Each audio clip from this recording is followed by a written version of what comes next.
Cette première vidéo, avant même de commencer avec l'API de Bubble, je voudrais revenir sur cette notion d'écosystème du web, on va dire.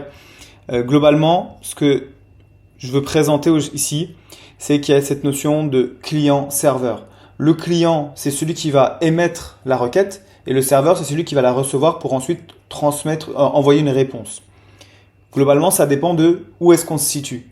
Dans le cas ici, j'ai noté où le système tiers, donc un système tiers, ça peut être Stripe, ça peut être le CRM, on va prendre par exemple HubSpot, ça peut être l'outil sur lequel on va, une application externe qui va vouloir récolter de la donnée de notre application. Par exemple, votre app Bubble est un CRM et vous voulez que votre site Webflow récupère cette donnée pour l'afficher, par exemple. Dans ce cas-là, l'application Bubble ici devient le serveur et notre app, donc l'application, notre app et le serveur, et l'app tiers devient le client. Dans le cas où notre application va faire des requêtes externes pour récupérer de l'information ou créer des choses, notre application, notre app Bubble devient le client et l'outil tiers deviendra le serveur. C'est le cas où dans le cas où on utilise l'API connector. Mais c'est pas l'objet de la vidéo. Donc c'est à ce moment-là que l'API Bubble entre en jeu. Ça donne un peu le contexte de qui a le droit d'accéder où, quoi, comment, à quelle info et est-ce qu'on a le droit d'accéder au workflow, etc. Un petit détail, ça peut être intéressant. Quand on parle de serveur, un serveur c'est aujourd'hui une tour, c'est une machine avec des RAM. C'est exactement ce qu'on voit dans les data centers, ce genre de truc.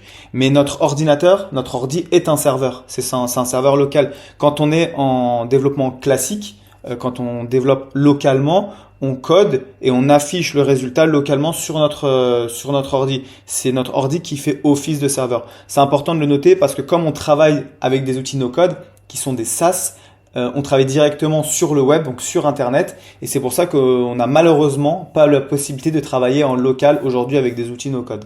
En l'occurrence, en tout cas, avec Bubble. Donc si on n'a pas Internet, on ne peut pas travailler. Une petite analogie rapide que je trouve super intéressante, je l'ai vu passer plein de fois, et puis dans la documentation de Bubble, ils utilisent cette analogie, celle du restaurant et l'analogie entre la tech et le restaurant. Ici, le restaurant, quand on prend le client, donc celui qui vient manger, j'ai bien précisé parce que du coup on utilise plusieurs fois le terme client, celui qui vient manger dans la tech, donc dans le cadre d'une application, c'est le user, ok ? Le menu, donc le client qui va regarder son menu en tech, c'est soit la documentation API, soit le Swagger. On en reparlera juste après le Swagger, mais c'est la même chose. Donc ça, ce serait le menu. Quand le client il regarde dans son menu et qui commande par exemple un steak, le waiter, le serveur, j'ai mis waiter pour pas mettre serveur, le waiter va lui transmettre l'information en cuisine. Donc le waiter devient l'API, c'est la requête. Et la cuisine, c'est le back-end, c'est le serveur, ok ? Donc c'est ce qu'il y a derrière, ce qu'on ne voit pas. Et j'ai mis précisé, je l'ai pas vu passer beaucoup de fois, mais la sonnette, c'est le webhook. On en reparlera juste après du webhook. Mais globalement, lorsque le cuisinier finit un plat et qu'il doit passer l'information au serveur, il tape sur la sonnette, le serveur arrive, récupère le plat et l'envoie. Le serveur ne doit pas faire 50 000 fois l'aller-retour et demander à la cuisine est-ce que c'est prêt, est-ce que c'est prêt, est-ce que c'est prêt. Donc la sonnette représente le webhook. Donc ça c'est une image à garder en tête parce que juste après, quand on va passer au cas pratique, c'est intéressant de comprendre comment les données sont envoyées. Mon application Bubble aujourd'hui a de l'information, l'extérieur va vouloir accéder à cette information. J'espère que ça a été assez clair.